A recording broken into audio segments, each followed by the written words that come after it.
Okay, we're going to look inside of an outlet and see what's inside of an outlet. This is a Pass and Seymour is screwed together.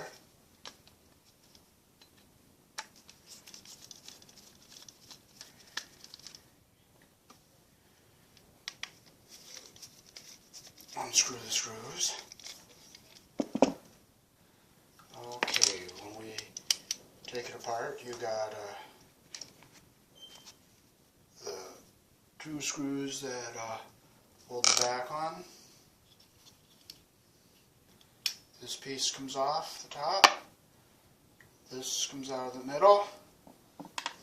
Then the inside, you can see where the prongs of a receptacle from the prongs in the receptacle squeeze in between these two pieces here.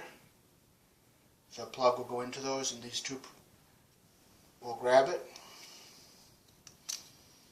Notice it has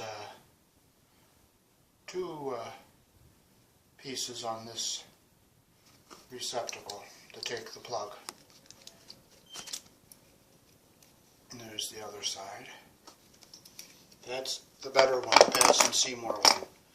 Now we're going to look at another one, a Rodale. Okay, I had loosened the screws already, so the screws will drop out.